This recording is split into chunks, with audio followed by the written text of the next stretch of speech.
catalyst for change with the chance to thrive. Crystal is the one to stir up gifts and save lives. You get exposure, promotion, and marketing too. And advertise for business owners just like you. On Storytime, your interview is global. Virtual or in person, just come on the show. Yo, your story matters. Crystals will open the door. 40 years of experience, ready to give you more on Storytime.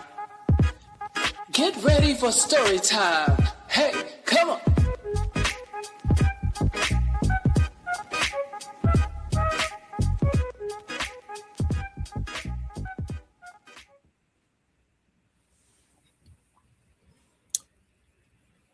Good evening, and welcome to Story Time this evening.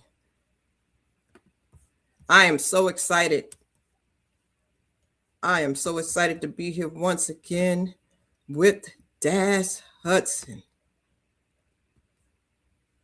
Thank you so much for coming in. It is Sunday night, January 25th, and it is amazing. Right now, we are ready to talk to a young man that I met. I met this young man on Instagram a couple of years ago, about 2 years ago, and he is amazing. He talks to individuals and he shares videos for parents who truly want to understand how to build a stronger relationship and bond with their children, and especially sons, because he has a son. And he has insight that is unbelievable, and he does a lot to help people, whether it has to do with your mental health or fostering children. And his perspective is always rooted in his experiences, okay? He's going to make sure that you have accountability and growth. He goes by the name of Dash Hudson, and you can follow him on all platforms by that name, Dash Hudson. Ladies and gentlemen, I am so excited to bring him back again this year so that you can see him and meet him. So now I would like to take a moment to have him to come up because I see him backstage, ladies and gentlemen. So get ready. Dash, how you doing? Thank you. I'm doing great, doing phenomenal. We are all snowed in over here on the East Coast, but it's a blessing. Thank you so much for having me again on the show. Yeah, snow. That for us, it's like ice, though. It's not really too much fun. I took my granddaughter out. We couldn't do too much because it was rock solid. How is it over there? Are y'all able to make some snow angels or do anything? I actually been working, doing some stuff behind the scenes and different things. So I actually seen the snow just out the window. So I haven't been out there, of course. Family members checked on my family, made sure everyone was good. But some people 6 inches, 10 some places. So it's scattered. But I haven't been out there yet to get It's cold. It's cold. When you go out, have some gloves and everything. Man, but I've been seeing you, man. You've been doing your thing, man. You still out there doing what you do, giving people some great information to get them going. But let's do this right here. I know who you are, and some people on Instagram may know who you are, but there may be some people in the world, even on Facebook, because I know you're on Facebook, that may not know who Dash Hudson is. So can you begin and do me a favor and let the people know who is Dash Hudson? I would like to start from the little boy, the young boy, before you became the professional that you are. Can you tell the people who is Dash Hudson? So we all grow up and we have dreams, or we have visions, and we have perspectives and point of views of who we want to be. But we learn to look at the world through the eyes of our point of view and perspective that's developed while we are children. But I was the little boy who was walking down the street, staring in grown men's faces, wondering if I was walking past my father. I was the young man that used to stand on the curve and wish, hope, and pray that my father would come and pick me up. I grew up enduring a lot of pain, and I always say pain does two things. Pain comes with impact and information, but sometimes we block out the pain, so we never process the information. So the young man that didn't know how to write or read, even when I graduated high school, I didn't even know how to read the diploma. I experienced a lot of physical, mental abuse. And trigger warning for the people that may hear my story, and if I may trigger a feeling or an emotion. And I don't share my story as a victim. I share my story as someone that is victorious, because I am the young man that wanted so much more. So even though I endured a lot of pain, and pain introduced me to a perspective of life that allows me to have the point of view and insight to be able to appreciate that we're going to go through days. It's up to us to categorize or create a perspective of what those days mean. But the days that we attach to our life and we call them bad days, if we step back and observe the opportunity to learn, grow, and experience life through clear, balanced, healed eyes.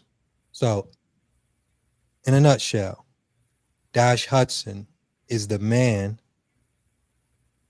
that developed, grew, and healed from the feedback, trials, and tribulations of the little boy. I always say you can't hold on and jump at the same time, Mm. right?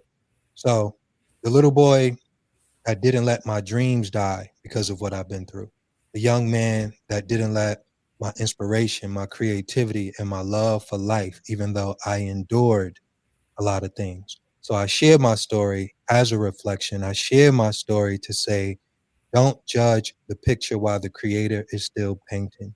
You have no idea who you are going to be.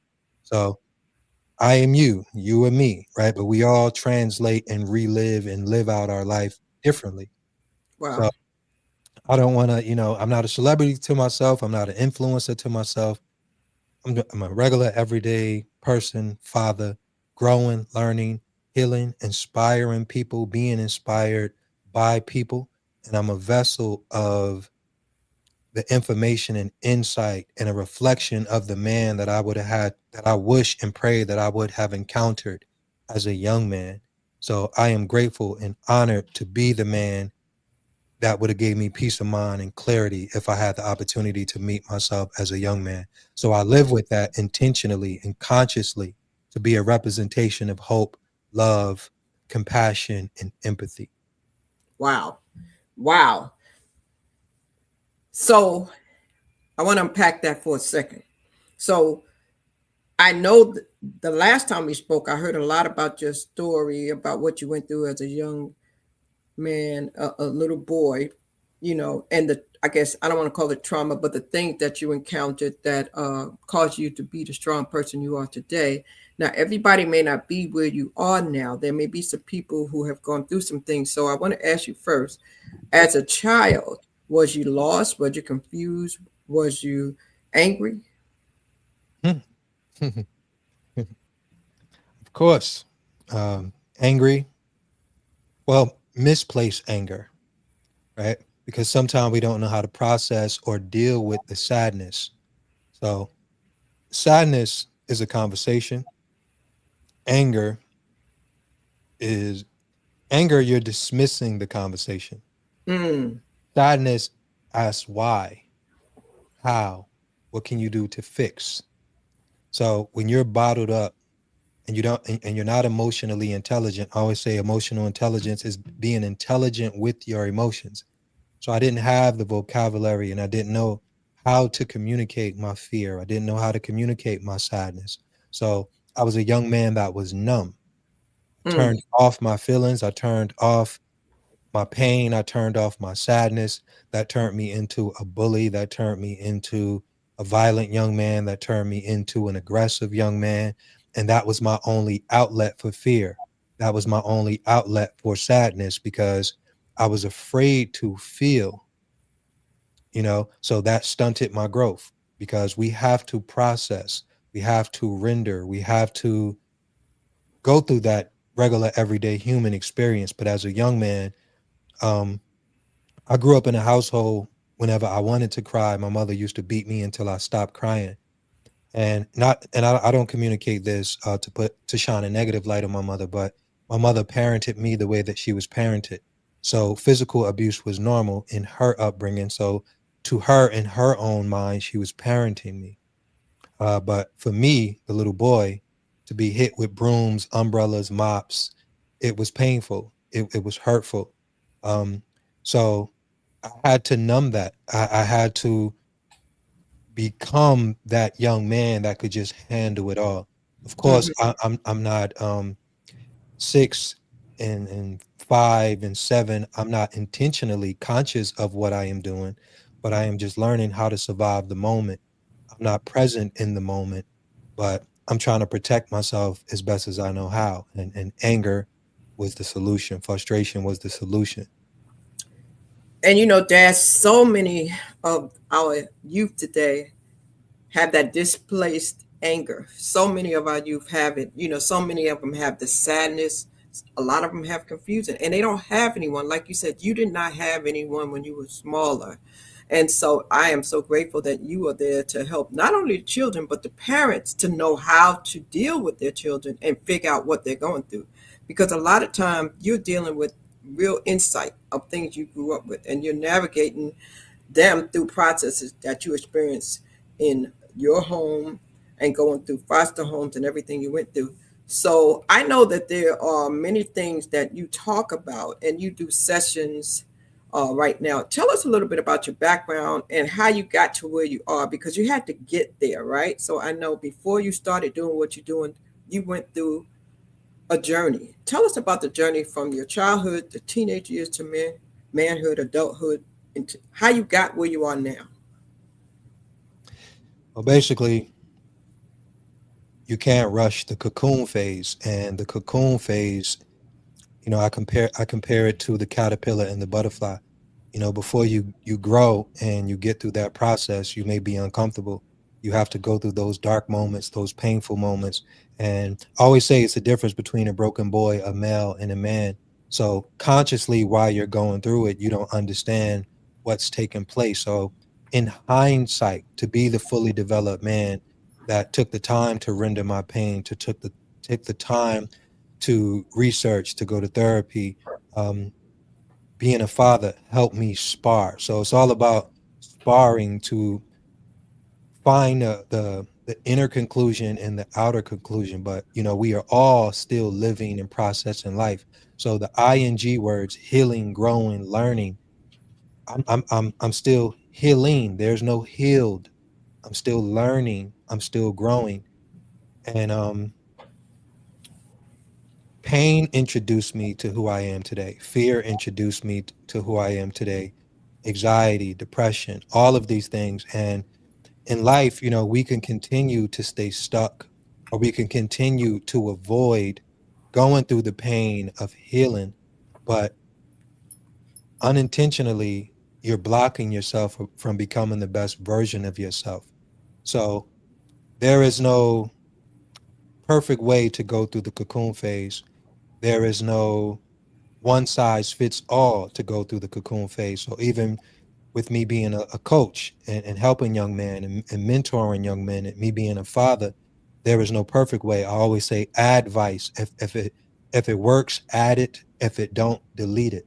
So within my journey, it is not a conclusion or it's not me putting a button on my growth as if I am done today. I am still growing and learning, but my goal with being intentional every day to be a better version of myself every day.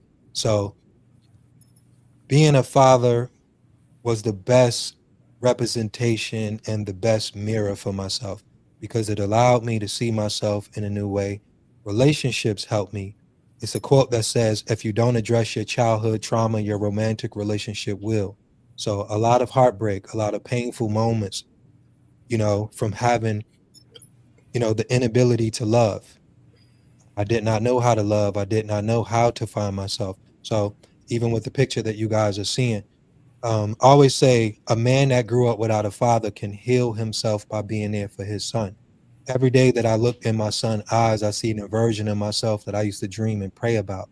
So when I was in the park with my son wasn't in the park by himself Mm-hmm. because I never been to the park with my father. I never had those moments. So I would look into his eyes and take a little bit of that joy for myself. I would take a little bit of that happiness for myself. So every day I fall in love with adversity. I fall in love with the fear. I fall in love with challenging myself. And that helps that's helping and it's helped me to become this version of myself. But it's a lot of pain. It's a quote that said, no one knows the violence that it took to become this peaceful. So I'm not even talking about intentionally, Wow. but I wanted to love. I wanted to be the perfect son. I wanted to be the perfect father. I want to be the perfect man. but it took some mistakes to spar with. It took some heartbreak to spar with, and no one want to go to no one want to go through the process. So if you think about it, if the caterpillar had the chance to reject the cocoon because it's dark or because it's uncomfortable, but you don't know that that's where your growth is, and that's the opportunity to develop your wings. So I developed my wings in the pain. I developed my wings in the adversity. So I am grateful and I am honored for everything that we run away from, everything that we are scared of. And that's where we are as a society today when it comes to fathers, when it comes to sons, when it comes to men that's not fully developed, and they don't know how to be the husband that they could be. They don't know how to be the brother, the friend that they could be, because everyone is on the outside of the cocoon, afraid to go through it because it's dark, because it's challenging. And if I could give any advice, don't let that fear stop you from developing your wings. Don't let the fear stop you from becoming the best version of yourself. So I can give it to you in sound bites or make it more informative if you would like me to, but to communicate it in its most clearest, free uh, way that my heart is speaking it, it's all of that. It's everything. In hindsight, I could see versions of myself that was holding myself back. I Right. could see levels of pain that was blocking me from becoming the person that I am today. So when you think about an elevator, when you think about a plane, or I always say your perception and perspective create your reality. So you can be on the first floor, the second floor, the third floor. So depending on what level you are on, it gives you the opportunity to see everything within full perspective. So I can see my childhood today. I can see where I benefited from certain moments, even though it was painful in the moment.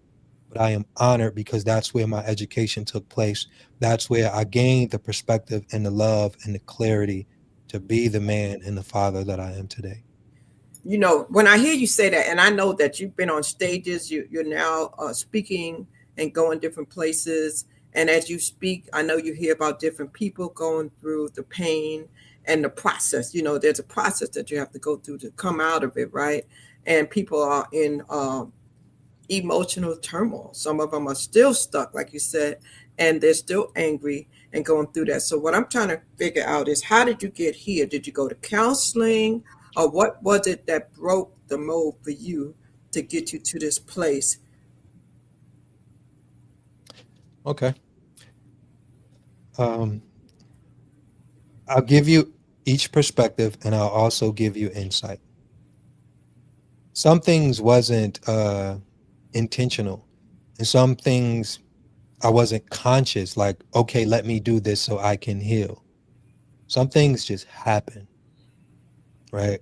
That helped me become and develop. So I did and I do go to therapy, and I also work with therapists today. A lot of my best friends are therapists, psychologists, because I am in this space, and I think I'm trailblazing uh, the voice digitally, even though that's not what I was trying to do intentionally. So therapy helped. Therapy was an introduction, but that wasn't nothing new for me because I was in front of therapists ever since I was 4 and 5 years old. But I had a negative reaction and negative encounters when I was a young man, because it always made me feel like I was, excuse this word, and I don't know if this is the best word for the algorithm, but like the R word, like retarded. That's what he used to say. I never wanted to feel like something was wrong with me when I was young. So I remember being in the room with the mats or the glass, and the therapist with the clipboard. And I used to just feel like, man, like they think something wrong with me. And I know what it is to be on Ritalin and pills. And I know what it is to be I used to be in the mental health facilities. And I also remember being in one of the mental hospitals. And you're about to fight. And the next thing you know, you're waking up strapped on the bed and you're drooling because they shot you with a needle and you don't even remember what happened. So to just put it in real tangible things, so to just give you my journey. Yes, therapy was the introduction. Therapy helped, but therapy is just like working with a trainer. And then when you go to the gym, the trainer can tell you what to do. The trainer can introduce you to um, the equipment, but you have to take it upon yourself to know what's beneficial and what's impactful and what's going to move the needle. Some people don't believe in therapy. Some people say therapy don't work. But again, I equate it. I equate mental health and physical health because it's comparable. You can't go to the gym for 1 week and expect it to change your life. You have to participate in your healing journey. So it definitely, therapy helped. Um, so when I say challenging myself, when my son came home from the hospital, I didn't hold my son for about a month, 2 months, because I couldn't believe that I was a father. I did not know how to balance out or comprehend that I was a father because it triggered the negative reactions and experiences of my own father. I hated my father with my mother's voice because all I Wow. ever seen was Wow. negative interactions and negative feedback. So that feedback was raised into me. So when I say my son, sparring with my son helped me heal because I had to heal that inner pain, that inner wound. So I couldn't even love myself because the inner rejection that I had from my own childhood. So a lot of times we don't understand that sometimes a void has been parented into Right. us. Right. So it was hard for me to show up to be a father because I was automatically thinking I was going to be a deadbeat because now my mind is going back to my mother hate my father. My mother friends hated fathers. I hate my father. When we was young, we all hated our fathers when it was just a domino effect of communication around the lack of love and connection of failed relationships. So I became the language and the emotional disconnection of those disconnected experiences. So Wow. when I say I had to heal every element and aspect of those situations and scenarios. So all of those moments contributed to me becoming a better father. So Yes. that tug of war and pull helped me as a father, but it helped me grow. It helped me heal. It helped me connect to the wounds, the emptiness, the pain, the void. So being a father was my biggest sparring match. So every moment of life, our strengths and weaknesses, if we look at it like we're in a ring. So if you have abandonment issues, if you have trust issues, like whatever it is, like picture yourself in a ring with that. And it's like, okay, let me spar, let me talk about it. So whether it's talking about it, whether it's meditation and allowing yourself to feel it, because a lot of times we can't balance our nervous system around a fear. And then we let that fear control us. So some people have a fear of flying, but fear, anger, and sadness is not an intentional thought. Like when you get on a plane and you experience turbulence, you don't Yes. tell your brain to go, hey, let me be afraid. No, your brain is automatically afraid. And then Right. now you have to have the emotional intelligence to put yourself back in alignment and balance yourself out. So a lot of us only know how to live with that, imbalanced nervous system. And that's where it starts. It starts with you regulating and learning how to respond. Yeah. Wow. So I gotta go. I gotta reiterate something that you said. That is so powerful, and I know it affects a lot of families and a lot of children deal with this. You said I hated my father with my mother's voice.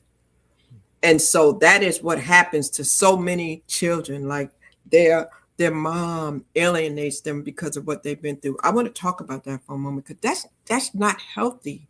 And I'm sure that now that you're in that profession, you speak about that, and you recognize it now later on. But how can we help parents who may be doing that right now, who may be alienating their children, using them as pawns, and expressing these things to their children, not realizing that it really isn't healthy and it isn't fair to the children. And I know you talk a lot about your son because you have a son, but this is something for daughters too. This is for all parents, correct? Definitely. When it comes to relationships and when it comes to love and when it comes to children and family overall, we all are we are all evidence of a relationship. The foundation is a relationship. So whether it's a romantic relationship or it's a mother, son, father, daughter, we are all evidence of a relationship. And then we are a reflection of our relationships tomorrow. So your son is someone's husband, your son is someone's father. So you treating him like he don't exist, you ignoring him, you not communicating or building or developing him into the man that will be beneficial and impactful for his children tomorrow. And you have to understand that you are the manufacturer of the void of that man tomorrow, right? So Wow. when we think about iPhones and we talk about Steve Jobs or whatever the case, being the creator of these devices, you are Yes. manufacturing your children and the way the product you put out in the world. So even if you think about it, the men that you have encountered and the men that you have the opportunity to meet, Yes. they were all someone's son, That's right. right? So whether you could say, hey, I recognize and identify the great job that your mother have done. I recognize and identify the love, time, and attention that your mother have invested in you. So I know a lot of times we get into this back and forth and blame thing, and it is a village. So I'm not here to put all the blame on mothers, and I'm not here to put all the blames on fathers, right? Right. But when we talk about reflection, when we talk about, I grew up in a household where I wasn't allowed to cry. My mother used to beat me until I stopped crying. My mother told me she was beating me because she loved me. Now let's imagine that I grow up to be a man that abused women, and she say, I thought you loved me. And I say, I do love you. That's why I'm hitting you. Wow. Right. So I'm not talking about the wrong and the right of it. I'm talking about my mother taught me a philosophy. That's right. That philosophy becomes my behavior. And then now my behavior become the pain and the trauma that someone has to endure and go through tomorrow. So we have to be conscious and aware of what we are teaching and parenting into our children, because you are not just parenting your son. That is someone's headache, or that is someone's healed, loving, balanced husband. So if we Wow. think about it in that way, and if we think about it with that perspective, your son is really only yours for 10 to 15 years, well, 10 years before he like, mom, get off me, let me live, let me be, let me grow, right? So whether it's your daughter, whether it's your son, you are making investments in a That's true. future. You are making investments in a future. You are making investments in a household. You are making investments in a soul. Mm. Wow. And you know what? If mothers only realize that, even with the daughters too, sons and daughters, if they only realize that what they're imparting in them is going to go with them, and like you said, it creates their philosophy and their behavior. And a lot of time, uh, it takes a child a while to develop their own identity and think about what they want for themselves, because they have all this that they, it's a saying that said children learn what they live. Mhm, So whatever you went through in your household, whatever you saw, whatever you heard, that's what you believe. mhm, And so that's really, really deep what you said. And a lot of people don't understand. That's why mental health is at an all-time high, because the generational curses just keep being passed through unintentional, but they happen, you know. Now, I know you wrote a book about many things, and I'm sure you cover it in your book. And we have your book, and I know you also you do sessions now, and you go around, and people can book you to do some things. So, I want people to understand that you're listening to Dash Hudson.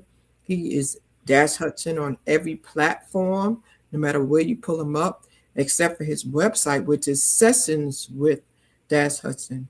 And a lot of time, he can help you to talk through some things that you've been through, whether they're traumatic or your children have been through. And Dash, how well is it going for you helping people who have children who are suppressing everything, who they really can't identify what it is? They know something is wrong, but they need to pull it out of their children. How is that going for you? Can people come to you for that too? let me share this, and let me share this openly and honestly. If it was up to me, I would like help people and just be in my own world, in my own space. So earlier I said you can't hold on and jump at the same time. Right. My background is in the music business. My son had the opportunity to be on Good Morning America, Dr. Oz, Little Big Shots. I never showed myself really digitally until 2021, right? But it was on the back of me growing, learning, and being bold enough to say, here I am. Mm-hmm. this was something that happened in one of my therapy sessions because I talked about, it was a time I realized my son had about 3,000 pictures. I only had about two. One of them was the one you showed.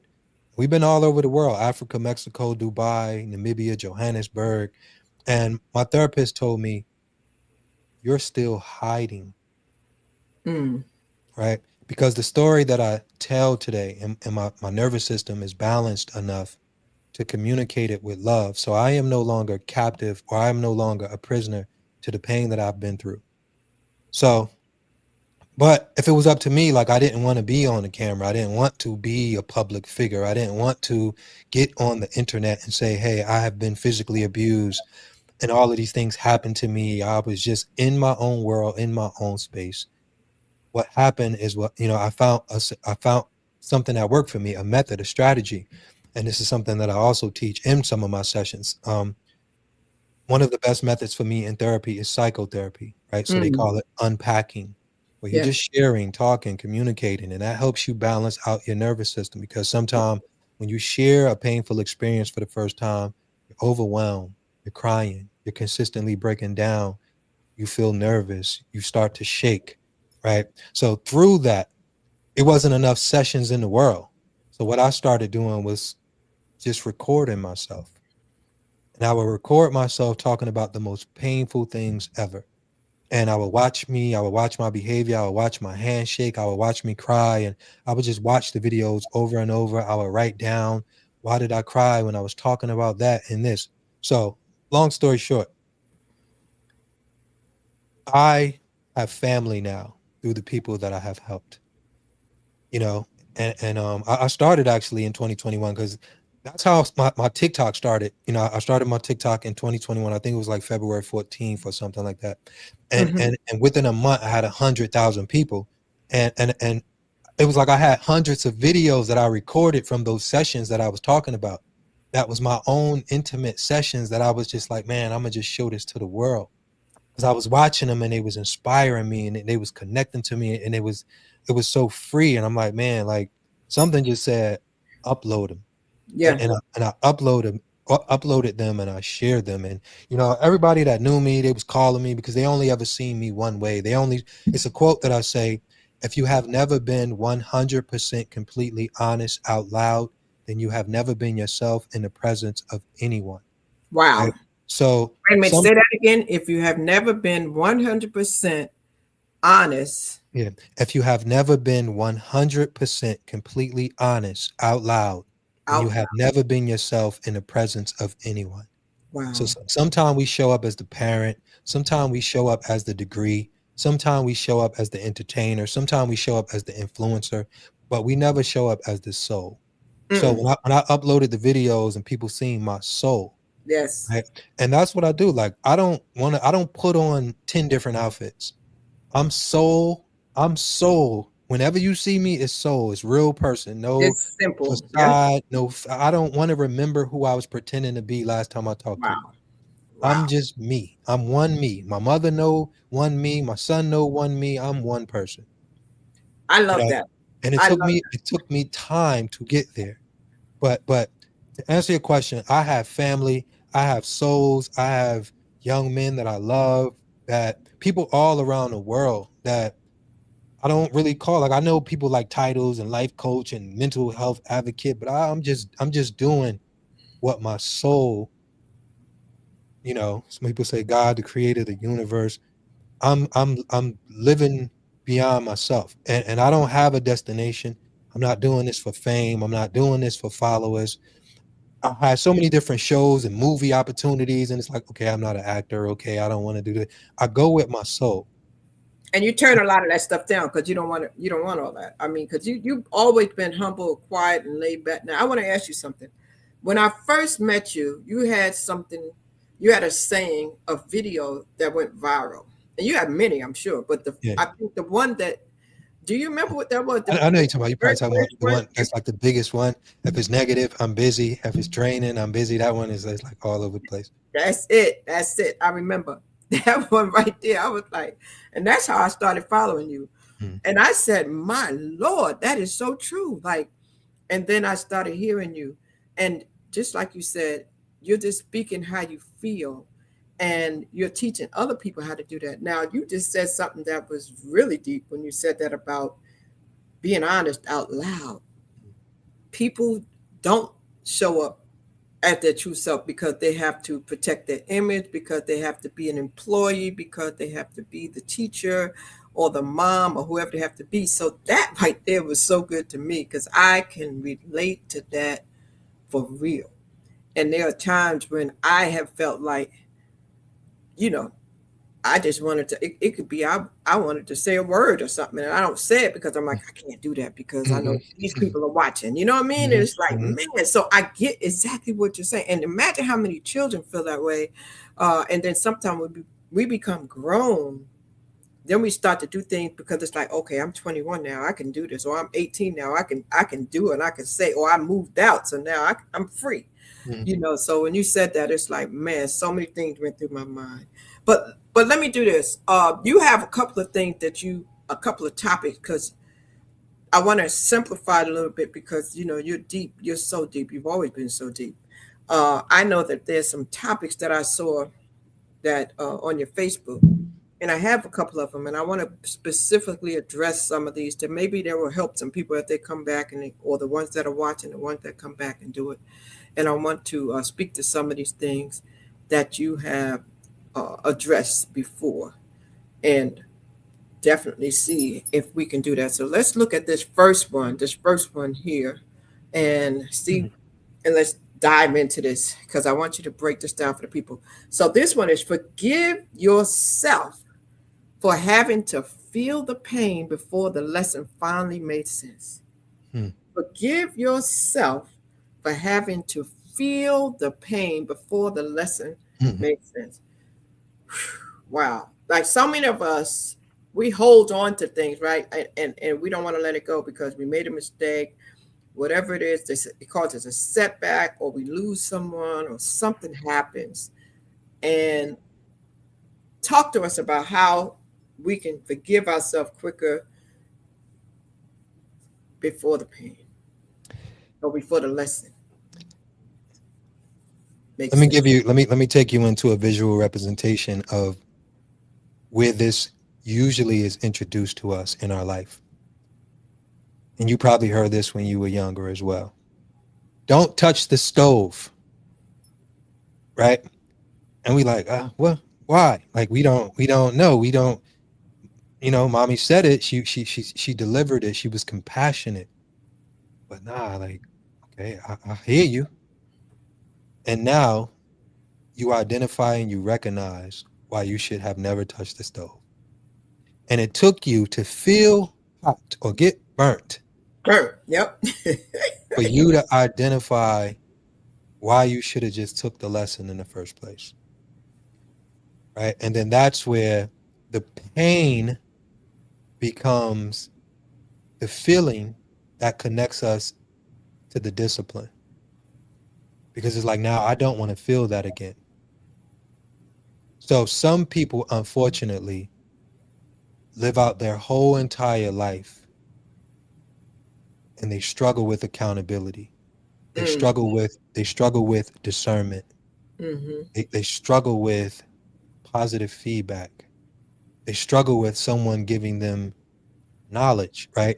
Because knowledge is the information, the wisdom is the insight that will help you actually live a better life. And then sometimes we judge where the wisdom comes from. So think about it. It's you and it's two other people in life, and it's a hole in the ground. mm-hmm, And you see the person, you walk over the hole and you see a man and he's down in the hole, and you're like, oh, okay. And now you see someone far away. You may never get to that person. But because we're looking down on people, we think that person can't give us advice, or that person can't give us the insight to save ourselves. mm-hmm, And that person in a hole can tell you the mistake that they made to end up there, right? And sometimes we're always chasing that person that made it, and we're always chasing that person when you have the person right in front of you that can give you the wisdom and the guidance so you don't have to go through it yourself. So sometimes We're not listening to our parents. Sometimes we're not listening to a painful experience. You learned the lesson through your ex. And sometimes we enter a new relationship and we think because it's a new face and we put ourselves through the same pain all over again. When the failed experience is what you should allow yourself to be guided by. The insight, your intuition, that signal that's going off, that's telling you before you have to go through this pain, you should listen. You should stop. You should pause. And children just have to learn. I call it learning the hard way. We have to learn the hard way. We have to find out for ourselves. We have to get burned. We can't go by what somebody else tells us. And it's really sad because But let me get this, because I always say your perception and perspective create your reality. That's why I say a gift and a gift. Right? Some people say a gift and a curse. Once you defined it, you create a mental and emotional reality for it. So when you say children have to learn the hard way, yes, you're creating a destiny for it. It's only a hard way if you define it as that. they have Children, to. They have to children just have to learn. learn. We all have to learn. We're children. We're children to our ancestors. No matter how old you are, you're children to your great great grandmother. So we may get like my father's father's father. I'm a baby, Mm-hmm. right? So our nephews and nieces, they may be babies to us, but we're still children's in the grand scheme of things, and we're Wow. all still learning. And I know you go through a lot of these things on your YouTube because I was looking at your YouTube and I have your YouTube here to share it too. I was looking at your YouTube and I know on the YouTube, you when do you go live on your YouTube? Do you have a time? I, Because I want you to be able to tell people. I actually never been live on that YouTube. I actually just started focusing on it because sometimes I give all my attention to Instagram and TikTok, the short form content, but trying to make it my goal this year to actually build, because some people see my other platforms, it's like, okay, I have 500,000 here and this. So the YouTube, I actually just started focusing on it, and I'm going to be doing the podcast episodes, and I'm going to really, so I've never been live on my YouTube Okay. channel. Well, I always told you we can definitely get together and do some stuff if you want to. If you don't want to have the hassle of doing the whole thing, but you know how to do everything. You're a producer. You are a producer yourself. You produce everything you do. So you work everything on the front end and back end. So you know exactly how to do that. It's a lot of work though. It takes commitment to do Yeah, it. Definitely does. definitely. It takes a lot of commitment, so I thank you for everything you do, even on the Instagram and stuff, because to be a content creator like you are, uh, it's a lot. And like you said, even with your son, let me go back to him for a minute. You mentioned him and you mentioned his success with going on the different TV shows. How is he doing, by the way? Is he still doing anything right now? Is there something we need to know about him? Should we follow him? Should we purchase some merchandise from him or anything? I'm gonna get you what my soul is saying. I am a father. My son is 20, but he's still a baby to my soul. Every time I talk about my son, think about my soul smiles, and I still see him as a baby. But he's not a baby. He's taller than me now. He's getting bigger than me now. But he is in college. I almost went through like a midlife crisis for my baby. Because sometimes we talk about the pain of failure, but nobody talks about the pain of success. Come on now, that's heavy. You know what I'm saying? It's pain and success. My baby left me. I Started barely, traveling the world, getting booked on man. every. I had a hard time in here, man. Like I was, I'm still processing, man, because I've been, when your soul is programmed to another soul, and also another thing that I realized how much my growth was stunted because I gave my time, energy, my voice, my everything to my son since he was a baby. So to remove the energy because he's moving forward and becoming his own person, my soul my soul is reprogramming itself because I'm not used to living with this much energy for myself. Mm-hmm. Mm-hmm. So, but he is doing great. Like you know, he's learning, so I don't have like this big expectation. I call it collecting life. Like we have to let our children collect life. My job is to help him sort it out when he bring it back to me. You know, so he's gonna make choices, decisions. He's gonna live like he's like a supermodel. He is a beautiful young man. So I'm so proud of him. Like I just was like tearing up helping him because he was just on college break. So you know, helping him back to his dorm, and I'm like, man, like you are everything, and you are like trailblazing. Because it's one thing for me to outgrow and outlive my father in wisdom and insight, but it's another thing for me to create the foundation for my son to, you know, expand my information and take my information and mutate my level of mental and emotional consciousness to another level, and to watch him raise the bar and do such a great job and such a dance because he's just cool. Like I admire him. My son is Michael Jackson to me, like how people used to look up to Michael Jackson, Muhammad Ali. I'm a fan of my son. You know what I'm saying? Like he is amazing. You know what I'm saying? So do you want to say his name so people can follow him and My go up son, he's not doing really social media anymore. Like so he he had stopped? he had he was way bigger than me. Like my son he been on everything. He's like his page, his regular page, we disabled it. In 2020, he stopped. He stopped everything in 2020. So he only been really doing his journey for like 5 years, 6 years. So you can look up King Naeem Hudson for those of you guys that want to see my son. He's the most motivational kid in America by Forbes. Forbes call him that. So people still reach out to me every day and ask me about my son. Like they think like I kidnapped him and like, but he's not interested. He's not interested at all to be on social media. Well, let me ask you this. So he didn't have any issues. So you caught whatever it is you were going through in time so that by the time you had to parent him, you didn't have any real issues being a parent because you got the help you needed, correct? No, of course not. Um, and we say bleeding, right? So no, like I'm sure. I'm not gonna say I'm sure. Like no, like my son's seen a lot of my trauma, but what I made sure that I was transparent with to let my son know my road.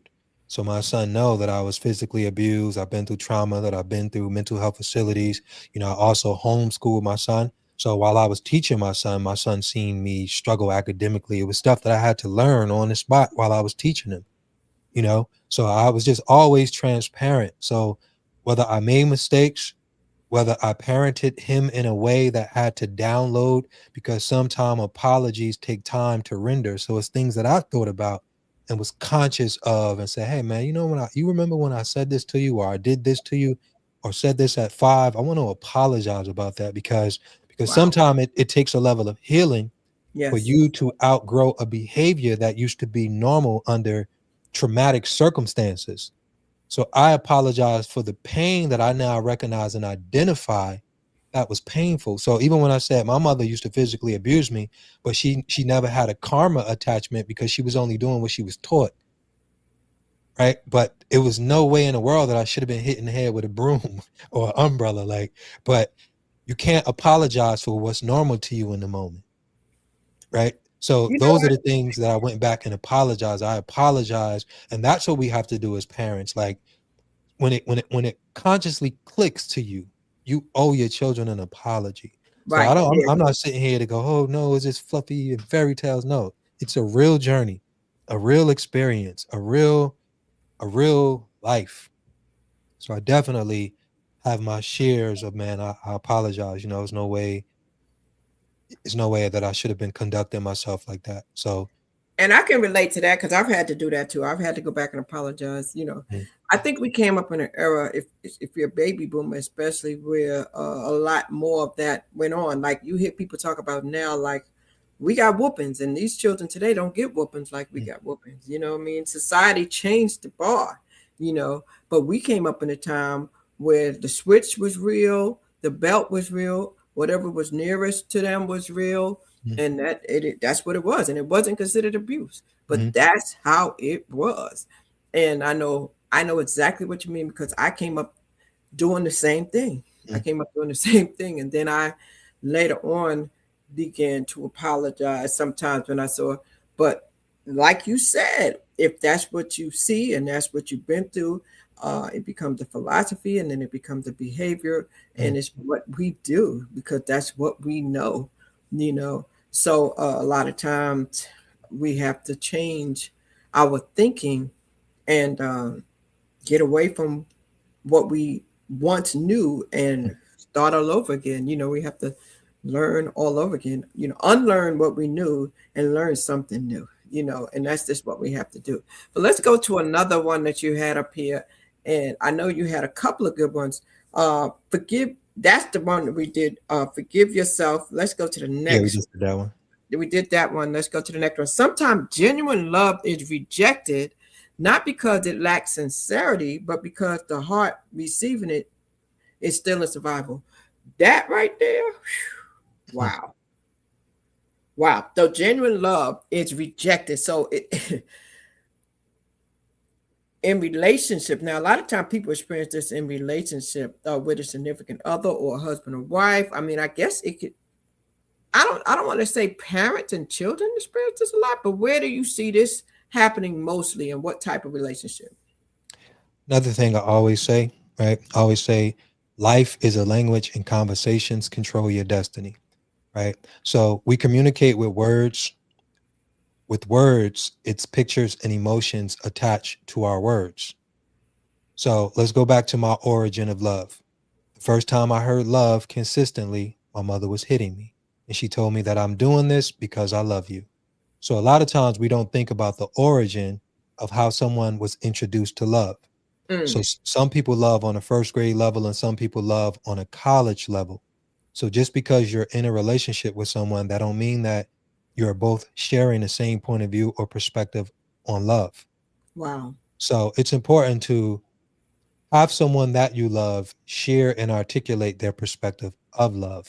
That's good. And to ask, so you have to really know what questions to ask. When somebody says I love you, will say, what do you mean? What is your, you know, definition of Representation. love? Or what is love to you? You know, what does love look like to you?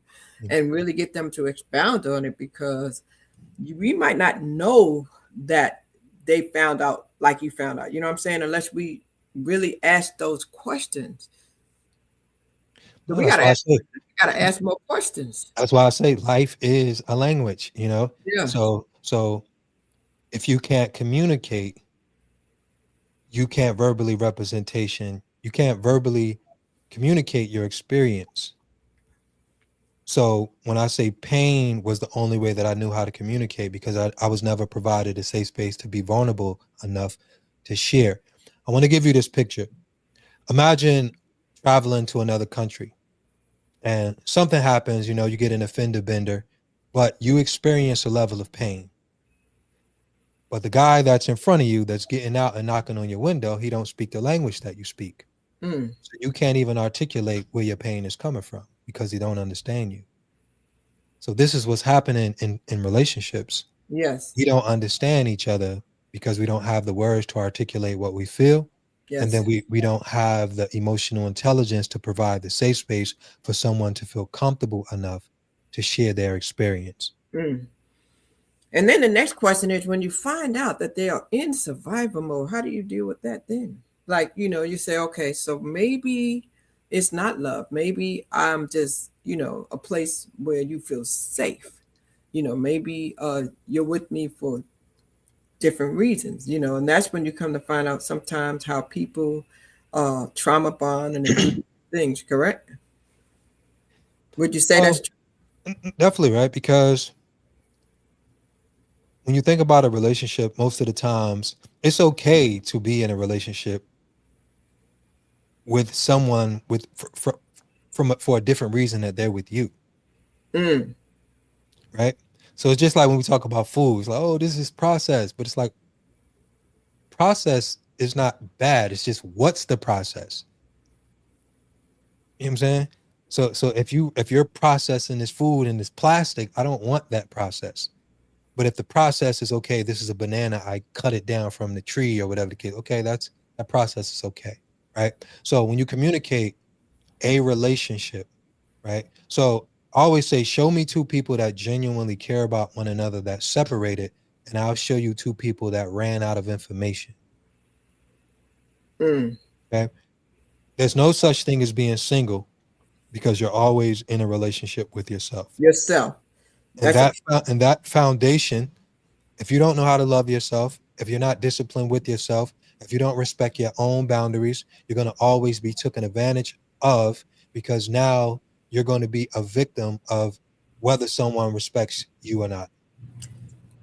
But people need to learn how to do that. Some people have never been in love with themselves. Some people don't know who they are. They don't know who they are by themselves. They think they need to be with somebody to be whole, and they really haven't learned nothing about themselves. I mean, they really haven't. A lot of adults have gone through that, so that's deep. That's deep. So that goes back to the survival mode, right? Because the thing about survival mode and what you will do to survive, that don't mean that that's your natural intent, right? Because you ever been chased by a dog, Yes. right? So when you're chased by a dog, that dopamine, adrenaline, like you'll jump over a 10-foot gate, right? But without the dog now, are you motivated to get over that gate? So some people will stay with someone because of survival mode, and they feel like they don't have any other option or any other choice. So they're not even challenging themselves to be in a situation to truly and genuinely be loved.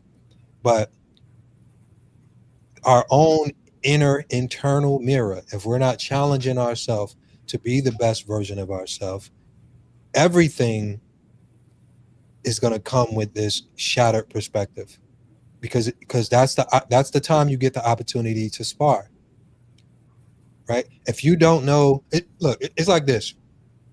You go to the supermarket, you bring home rotten apples.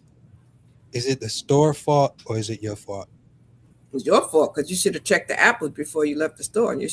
Right? So you made a conscious choice. That's right. The choice, right? Some people think they're wealthy because they have money, but money is only worth what you spend it on. So it's your mindset. If your mindset in choosing, or if your mindset when it comes to what do you need, if you don't know what you need, if you don't know why you're choosing, you have to investigate your preference, right? Yes. If you're looking for someone to bring you stability, or if you're looking for someone to be faithful, and you honor and value commitment, but you're only worried about someone's financial status, then you're choosing and you're picking wrong. If you are a man and you're looking for a woman that truly values you and care about you, but you're only worried about her body or how she look in a dress, then you're choosing wrong. If you want someone to love, value, and respect you, you have to reverse it. Respect has to be the red dress. That's right. That's right. So that's what we get confused, that we are accountable for the choice. The person in front of you is a reflection. And I made a video about that the other day when I said, sometimes we don't get over, sometimes we meet the emptiness of our intent. Mm. Right? So sometimes, I like her, I just want to have sex with her. Okay, now a year later, you got nothing from the relationship but sex. She didn't really like you. You didn't really care about her, because that was the evidence of the emptiness of your Mm. choice. Woo. How many people been in relationships like that? Come on now, where you just lust after someone because it's just infatuation or whatever. Yeah, you're right. You're right. That's deep. That's deep. Oh my goodness. Let's go to the next one. Oh my goodness. Oh my goodness. Thought-provoking things. You always have a way of making people think about their actions. Next one. The next one says, Funny thing, I'm waiting for these things, like I didn't put them together. I'm like, oh, these are good. yeah, let's go. Yeah. Let's go to the next one. We did this one about survival. Let's see. Because sometimes I put these together and I don't ever sit with them. So I don't really, I'm putting them together in the moment, and then it's like next. Teach your son about heartbreak before it breaks him. Don't let him walk through that fire alone. Now, again, I know you say a lot about son, but this could be your son or your daughter. But Yeah. I'm sure we'll say teach your child. Can we say that? Yeah. The reason I say son, because of my book and because I'm educating parents, because I'm getting a lot of conversations around sons. So that's why I'm targeting it towards young men. So a lot I get that feedback every day. Oh, what about children? What about daughters? And it's not to reject or neglect young ladies, but I'm Wow. focused on that. And that's a good one too. Go back to the last one, the one that we just seen. The book, yeah, when the little boy is healed and the man will show up. Oh my goodness, that's definitely good. When the boy is healed, the man will show up. We're going to talk about that because I see that, and we can definitely go to your website, Sessions with Dash Hudson. But let's go back to that one a minute ago. We just saw the one about. Go back to the previous one we had up on the screen. Teach your son about the heartbreak, or teach your child before it breaks them. Again, it's about having conversations with your child, or even let's just even say you can have this conversation with your significant other too. Don't let them go through this fire alone. I think what you're saying in all of these things, and correct me if I'm wrong, is have the conversation. Find out what each of you want, find out where each of you are spiritually, emotionally, physically, mentally, and then go from there. That pretty much what you're saying in each of these scenarios. Find out where they are. Yeah, it's basically when we're talking about communication and having a conversation, you want to put yourself there mentally and emotionally, because you basically want to just get a clear picture on their perspective and how they will respond. Because a lot of times when you talk about it and you communicate it, you can give them. It's just like when we think about life insurance, you know, even though it's painful to think about, your transition, you're preparing yourself for this moment, because when that moment comes, because we never know, and we're blessed with life and we're here today, but when that moment comes, now it's going to be heavier for you to think about it while you're going through the process. So sometimes people wait to go through the trials and tribulations of life to try to gain the information and the insight in the moment. So preparation is everything, right? So proper preparation prevents poor performance. I think that's the 5 P's or whatever the case. Oh So yeah, I love that one. right, that's what it is. Like you want to have the opportunity to spar. If this moment comes up, if this happened, hey, you get into a relationship, and also when you can share your point of view, or you can share your first experience on heartbreak and what it meant to you, and what did you go through. Oh, so it was normal for you to cry. Oh, it was normal for you to be sad.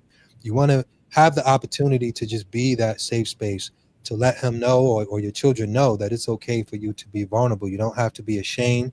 You don't have to feel like you're alone. You don't have to feel like that level of rejection is where life ends, because we all know heartbreak and we all know it can feel like the end of the world, but life goes on and the sun still shines, even though it may feel heavy for you in the moment, and you Yeah. may be embarrassed and you may feel let down. So that's the conversation in a nutshell. Wow. And then the next one I saw, the next one is really, really good. That one about watering yourself. That one is really, really good. Uh, and I'm gonna go to that one, and then I'm gonna go to your website, what we have there. But that next one is really good, where you talk about right now your assignment is you, water you, Mm, man. Like so many of us, and I can speak because I've been a caregiver, right? mhm, I can speak because I've been a caregiver uh, just about 4 times almost, So, and it became a habit. It became my survival mode, right? It became my survival mode to take care of other people, to make sure other people are okay, because that was the way I dealt with my new normal, right? And so now I'm in the watering me phase. mhm. I just put a book out that says it's called Still Standing, The Birth of a Hope Catalyst.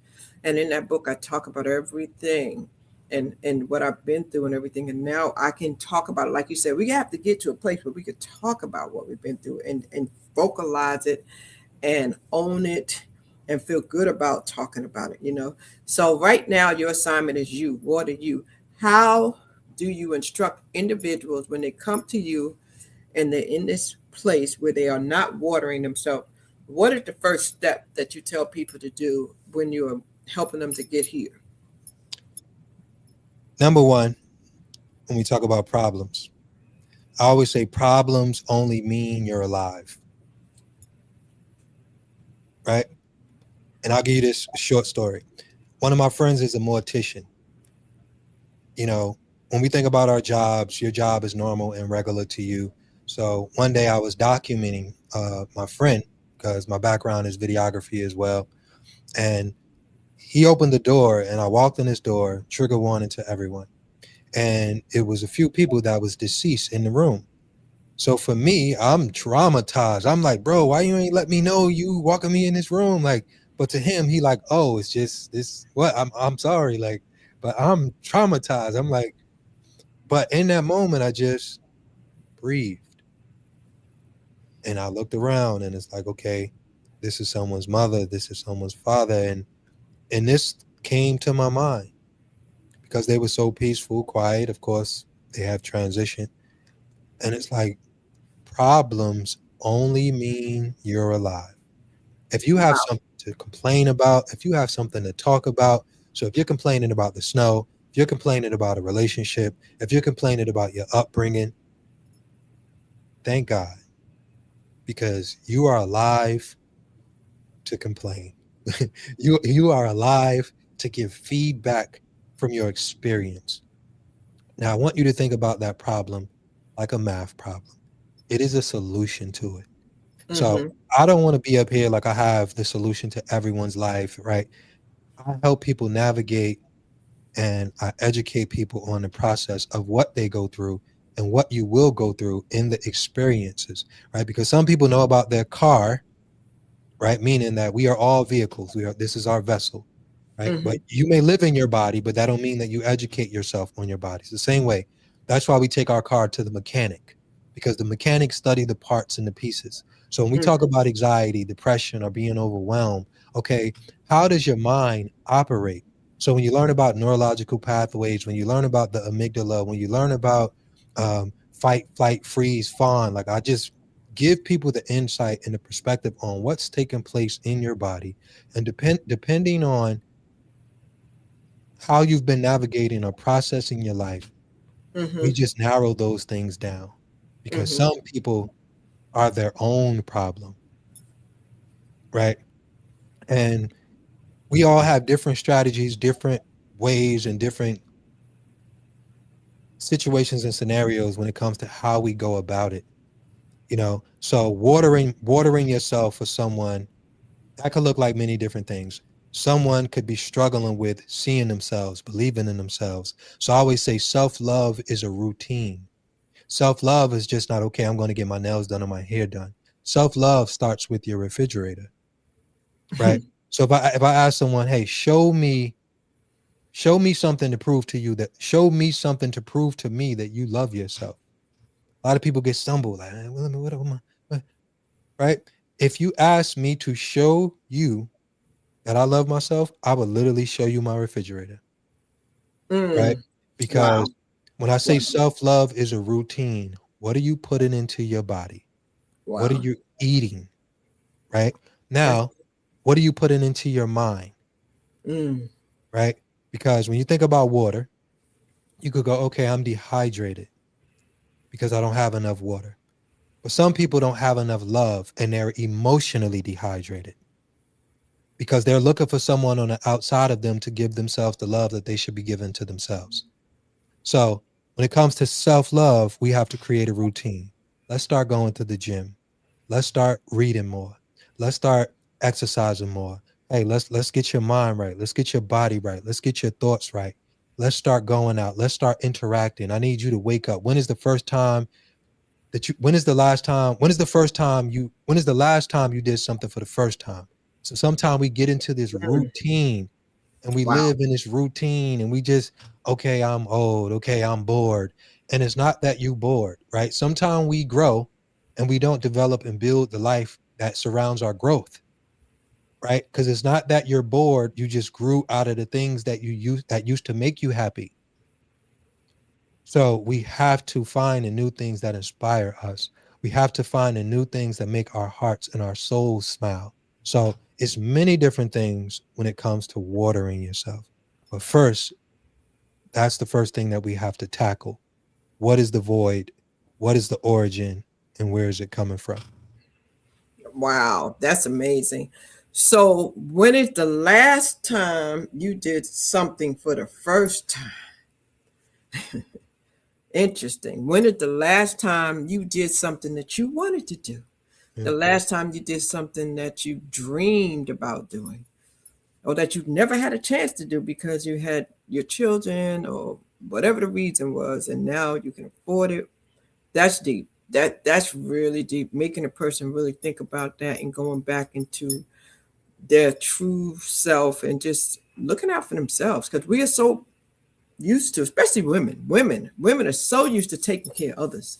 Mm. That's just what we do. So we just put ourselves last. You Yeah, know. and it's like, since when we're children, we didn't have to wake up and plan our day. Like when you were young, you just lived and you just experienced. But it's like when you start to just live from this routine, I go out to this restaurant and I eat this, and this is my favorite food, and I drive home the same way every day. Just one day, take a new way, get lost. Yeah. Yeah. Get lost, experience something new, do something different, say something different, talk to some strangers. And I get it. The world looks scary, the world look dark, but it's like when we communicate, when we open ourselves up to new opportunities, new conversations, when I say your perception and perspective create your reality. So Mhm. perceive the world in a new way, connect to the world in a new way. That creates a new life, in a new perspective for us to hold on to. Wow. Now, I want to take a look at your website. It looks like they can book you from the website. They can do a couple of things from the website. And we want to pull that up and just take a look at that and see, and definitely find out. So, talk to me about sessions with Dash. Are you taking new clients right now? Yes, that's a must. I try to make it reasonable. So when you click on my site, it's everything's there, everything's available. You could actually click and book a session from there. It has the days and the availabilities. So any given day, I'm talking, navigating young men, women, mothers. So it's always an experience and a journey to talk and to communicate with people and give them the insight and the information and the guidance that they're looking for. And then here you also have the book on here. And talk to me about the book. When did you make the book? And it's so when the little boy is healed, the man will show up. I love that. Can I play this video? It's just an interview. You could play it if you like. Oh, it's an interview that you Yes, have. I was in Ohio. I actually want to revamp a lot of the stuff on my website, so I'm actually in the process of doing that now. But I was in Ohio and I was being interviewed as soon as I got there. So that's what that video is right there. Okay, so then you're talking about the book, correct? Yes, How it came about. I think I yes. saw a minute. I'm just gonna play a little bit of it. Hold on. I When the saw. little boy is healed, the man will show up. It's more than a book. It's really a much needed perspective, and I wanted to uh, touch and help and guide a few different areas of life. One for mothers raising sons that's looking for guidance, that's looking for information and insight. So I wanted to make sure that I have pieces of insight to really, really give valuable information. Another for men in the world that don't know how, that's afraid or dealing with pride and ego, and they have that inner child wound. For men that don't understand inner child wound, because sometimes we use therapy, quote unquote, um, wording that could sound far away. Like, man, what is the inner child wound, right? Yeah. But if you have been through a level of trauma, like me, I always talk about being physically abused, growing up in mental health facilities, foster homes, and I never addressed these things. I never addressed the fact that I was molested. I never addressed the fact that I grew up without a father. And all of this created pain. All of this created inner suffering. All of this created inner conflict. And I tried my best, not even intentionally, but growing up in a household where I wasn't allowed to cry, where I wasn't allowed to be vulnerable. So I ran away from vulnerability. I ran away from my tears. I ran away from being sad. The only thing I knew how to do was express life through anger. So all of that suppression really stunted my growth. I didn't know how to feel in a loving, um, healthy way.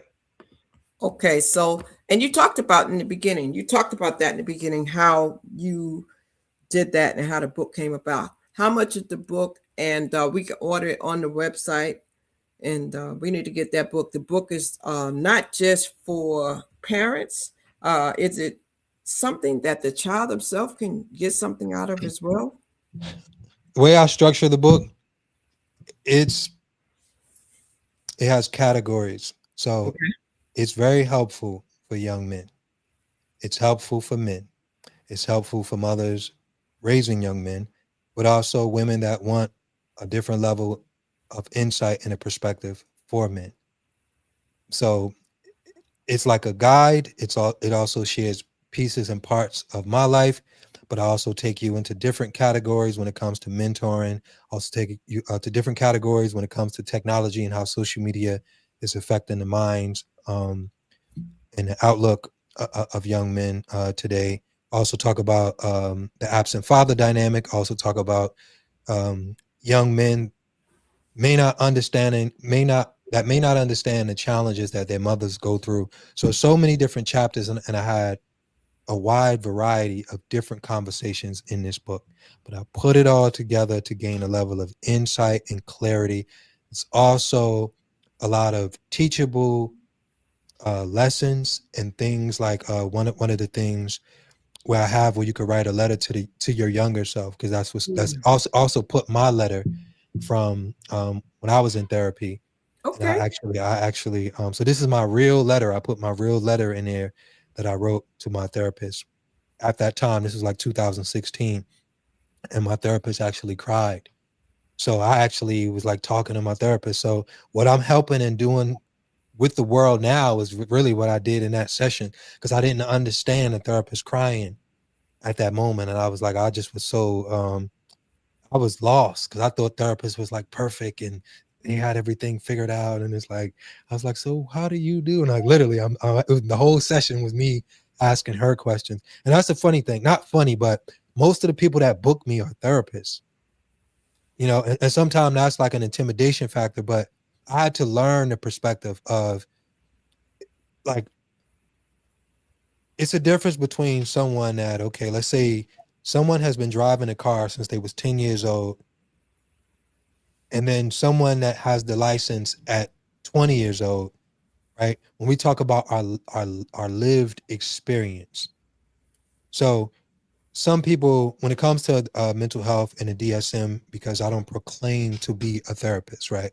But when it comes to the information is readily available. But the information that I do have, I am a survivor of molestation. I am a survivor of what it means to grow up without a father, what it means to endure and go through the pain of watching your friends die in front of you, of going through the pain of being physically, mentally abused. Like I don't need a book or a degree to be able to articulate that experience. I'm a living, walking, breathing representation of that information and insight. And that's what I try my best, and that's what I do on a daily basis when I'm helping a mother that don't understand what her son is going through. And I'm not saying that my experience is the insight and experience of everyone, but I give um, valuable information for young men that is going because like I said, I also help young men that's going through the process and looking for information and guidance that don't have. So I try to be a representation of the man that I needed because I know what would have helped me. So Wow. Is there is there any case that someone come to you and you say, you know what, I can't help you with that. I need to refer you over here. definitely, and that's the beautiful part of like working with like so many therapists, psychologists, uh, and then because again, like I still value people's intimate stories, but I really get everything, and because see, I may deal with people and deal with a larger audience than actual therapists because it's like some therapists, a lot of them are not online, right? So you may have a therapist in Atlanta or Philadelphia, right? But to be global and to have a website, like, so I get so many different situations, scenarios, and I learned so much, right? And like I said, when I first started this, my journey or goal wasn't to help anyone. I was helping myself. Right, And it right. wasn't until people was like, "Hey man, can you help me with this?" And so many parents and so many people reached out to me, and I'm just on my phone all day. Like, man, I can't just keep picking up and just. I'm like, so I had to structure and create a business around it. Yes. Um, but you wouldn't believe, Congratulations. man. So congratulations. No, thank you. You wouldn't believe, and even like from celebrities, from professionals, we really, really, really need to check on our friends. We really, Yes, really, really need to check on our family. yes, Because it would be people with millions of followers and you'll think, okay, this person got help or this person and like the thing about creating content, like when your messages go out to the world and someone may and that's the thing about vulnerability. So when someone's watching my content, like you can gauge when someone is being honest. You can gauge when someone is telling the truth for the most part, because of course we have to have discernment when it comes to what's on social media today. But I am blessed and I don't take it for granted when people reach out to me and share something with me that they never told their wife or they never told their husband. Or there's cases where I get young men and it's like, so I'll give you that. Like, and I don't know if this is like an algorithm work, because that's the thing, you have to always worry about the algorithm. Like suicide is like really, really tough, because when someone is in that state, is challenging to like, okay, be the last message or to be true. the last conversation. But you wouldn't believe how much of that I get. Really. So a lot of people are speaking out. Uh, you know, Sometimes it's not sessions though. I want to say, Sometimes it's just messages. Somebody would just send me messages. Sometimes it's not even sessions. And like I always have to be careful with that stuff. And I always try to because like I say, when it comes to like those triggered impulsive moments, you have to be very careful. yeah, they just want somebody to hear them. They want to be heard. So that's a Mm. blessing. Like I said, congratulations to you. You came out here to start to do something for therapy for yourself, to vent, to speak out, to begin to express yourself. And then you started to attract people and you started to heal people. And now you have a business. And I know on Facebook you have a thing where you say healing out loud. So healing out loud. Talk to me about what that means to heal out loud. Because it's more than just saying words. I mean, how can a person begin to heal out loud, and how do they know if that is who they are, if they are missing that right now, if they're going through something in their life and they are going through it because they're not healing out loud? How would they know that? Well, that takes time and that's a process. So that's not something that I'm just telling people to do. I let people know that that's what I am doing, right? So even in this interview, when I share my story and I communicate things that I thought I would never tell the world, when I was molested, I held that in from the age of 6 years old all the way till I was 24. I was physically abused on my way to school, and I held it in. I went to school the whole day. So imagine you have a 6 year old, 7 year old that's molested on their way to school, but then they go to school, and I'm sitting in class, and I go home, right? So um, first person I told was my son mother. That was at the age of 24. So we all have different experiences. We all have different ways to go about what we're going through. So me being a representation of, let's start to build and create this algorithm to have the conversations, right? Let's build this algorithm, because every day trauma is being uploaded. Every day negativity is being uploaded. Every day pain is being uploaded. Every day uh, infidelity and cheating. And a lot of these things are not relationship problems. A lot of these things are, it's trauma, it's pain. If I didn't take it upon myself and take the initiative to work on myself and heal myself, I would have been in a relationship causing harm to people and myself. So when we don't address and deal with what it is that we are going through inside, we hurt people on the outside. So this is why I said I am healing out loud, because I want to create the domino effect. I want to be the representation of the man that if I had the opportunity to witness and see, I would have changed my life with one interview, because I grew up in a neighborhood where I seen males, but I didn't see men. And like I said, it's a difference between a broken boy, a male, and a fully developed man. So I was told, man, you fall down, get up. You know, Yes. you're crying like girls cry. Like I had these false representations of what it meant to be a man. Right? Men feel, men cry, men are vulnerable. Right? It's not about like you know being emotionally intelligent is being intelligent with your emotions. So Mm. for men that don't believe, oh no, like no, to connect to your daughter, you have to have the ability to connect to your emotions, right? And unfortunately, we are in this survival mode state where we're just numb and we're quote unquote just providing. And then we forgot that provision comes with emotional safety. So connecting with the people we love, connecting with our wife, connecting with our daughters, our children, we have to have that yin and a yang. And connecting with your emotions. I love that. Because a lot of time when people talk about emotional intelligence, it has a lot to do with the mental capacity, someone having intellect. But when you put it like that, being emotionally intelligent is being able to intelligently connect with your emotions, being able to intelligently recognize what you've been through and talk about it and accept it and have the conversation and not be in survival mode. That's good. That's real good. Now you are in a different place now than when I met you before. You're in a relationship now, right?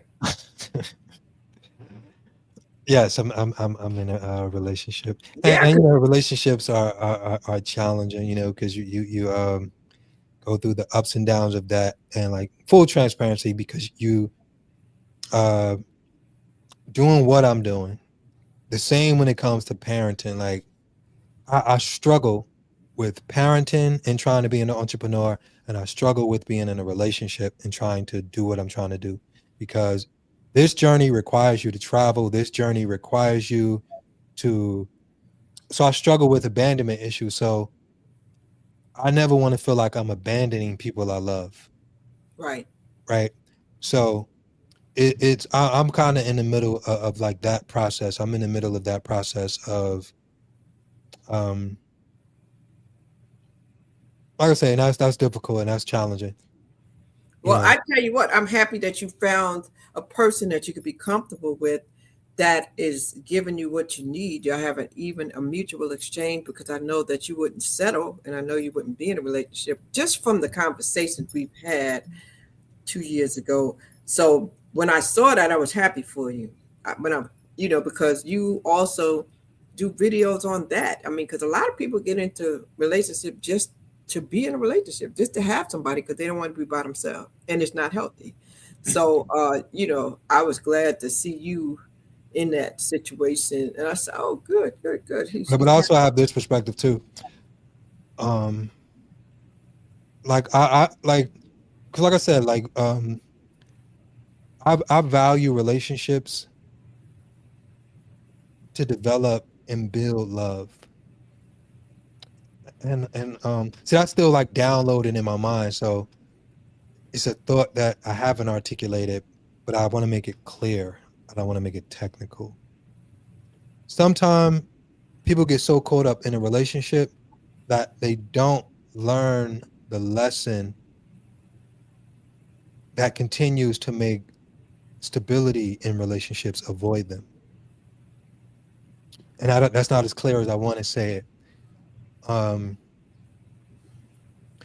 I don't know. Let me see, because this is another thought. This It's like conversation, take your time, think about it for a moment. Ladies and gentlemen, you're listening to Dash Hudson on every platform. He goes by the name of Dash Hudson.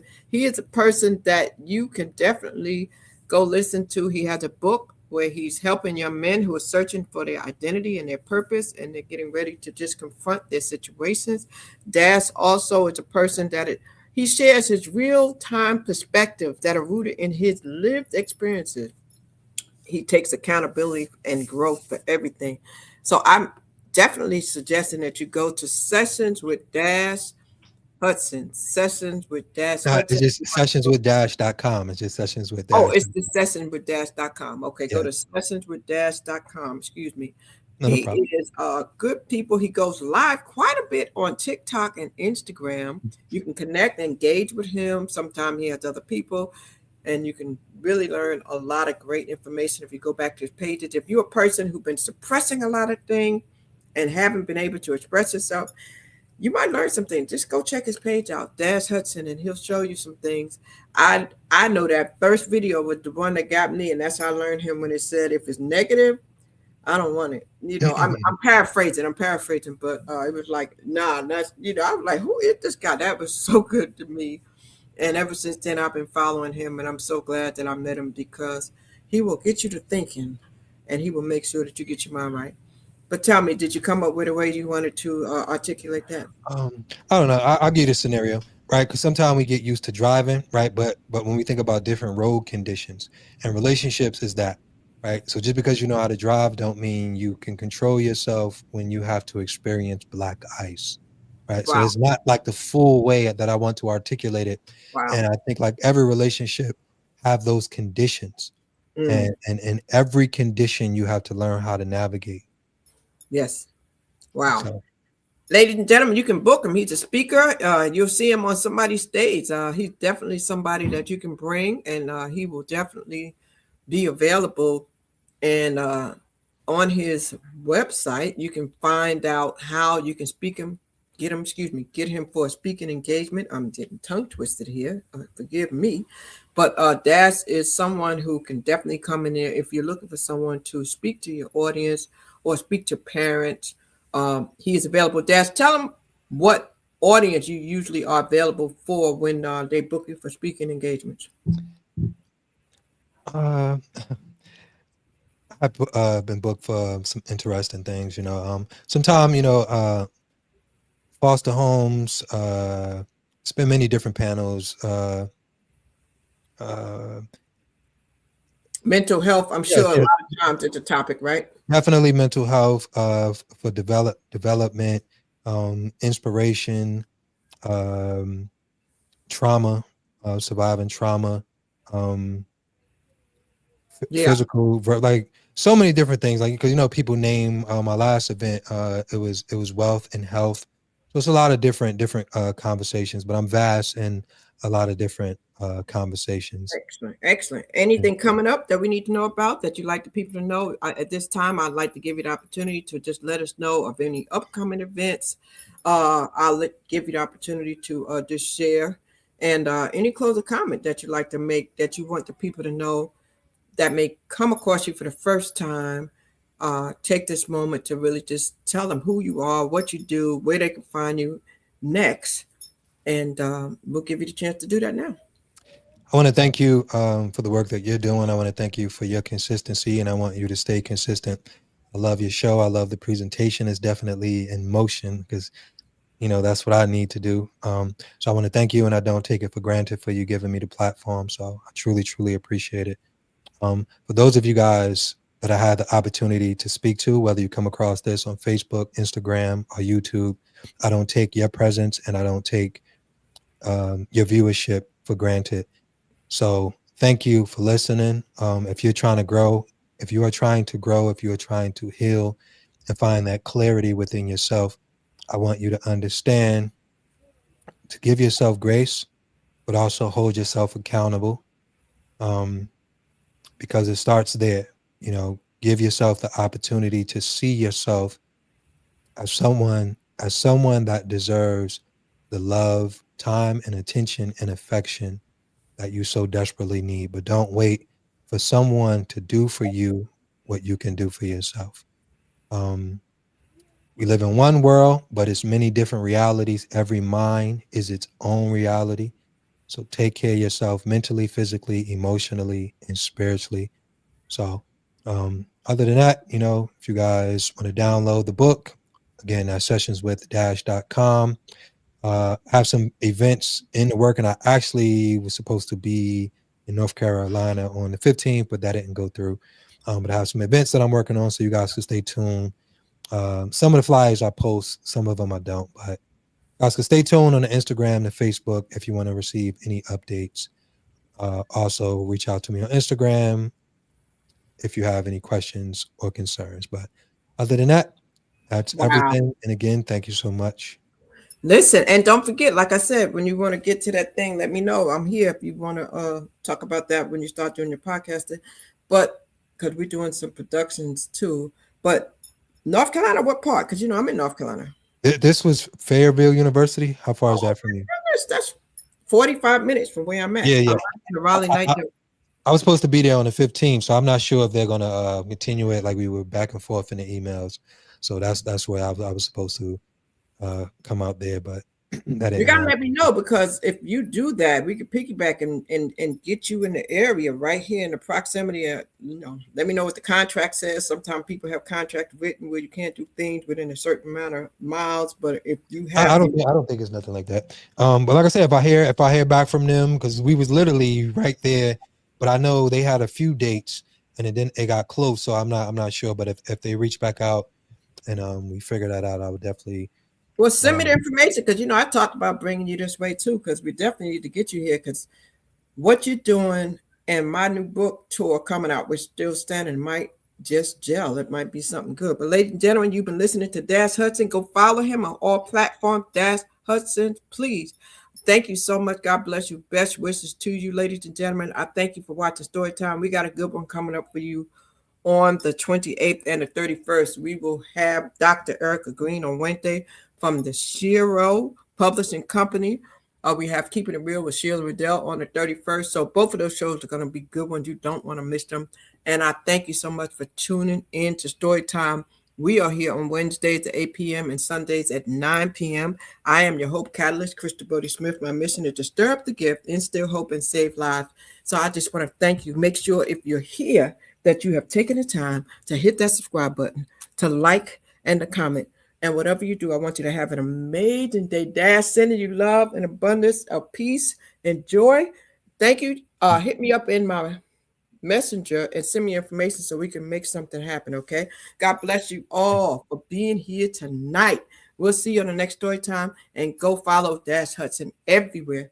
Have a good night, everybody. Thank you for watching.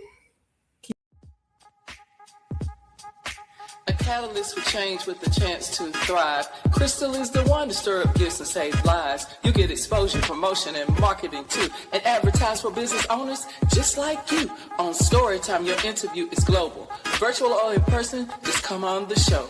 Yo, your story matters. Crystals will open the door. 40 years of experience, ready to give you more on Storytime. Get ready for Storytime. Hey, come on.